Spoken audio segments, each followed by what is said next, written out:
Kumusta nga kayong lahat mga kababayan, mga kaibigan? Ah, ako po yung magatid balita naman sa tungkol sa bagyong Ramil. Panalangin po sa mga dinaanan ng bagyong Ramil.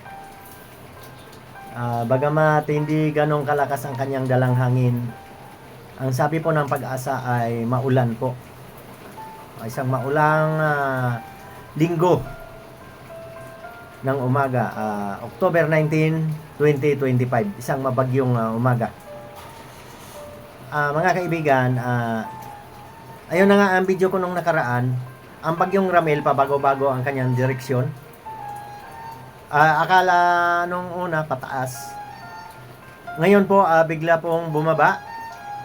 At baka ayon sa hindi nakakaalam po, dadaanan na po ang Metro Manila, Rizal Province. Kasi sa ngayong mga oras na ito, ano ba ngayon? Alas 8 ng umaga. Nandyan po sa parting Quezon ang bagyo. At pabulusok pa. Dyan tatawid sa may Rizal. Siyempre Rizal, Laguna, magkalapit lang po yan. Metro Manila, Bulacan. Ayan po ang tinatumbok ng bagyong Ramil ngayon. Ingat-ingat po ang lahat, mga kaibigan. Lagi po tayong makiramdam at maging alerto. Lalo na sa mga bahaing lugar. Alam nyo naman, pag sinabing Metro Manila, halos lahat yan, bahain po yan. Sana humina ang bagyong Ramil. Mayroon po tayong tagapagligtas. Aliman tagapagligtas natin. Yun po ang Sierra Madre. Sa aking pagkakaalam, dyan po siya dadaan. Kasi Central Luzon eh.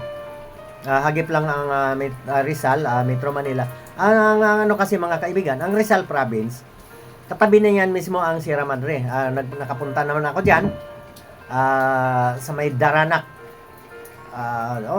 Ano ba yan? Tanay. Tanay ba yan? Basta po yan, mga bundok dyan. Ano na po yan ang Sierra Madre. Kaya po sana pagdaan ng bagyo dyan, medyo manghina siya. Para pagdating po dito sa Metro Manila, Bulacan, mahina na. Pero alam niyo mga kaibigan, yun pong bagyo na yan ay may daladalang ulan yan, ayon sa pag-asa. Kung naalala ninyo, yung Ondoy, mahina lang ang hangin eh. 45 km lang yun eh.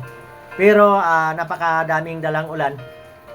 Pero wag po kayong maniniwala mga kaibigan, marami pong mga fake news.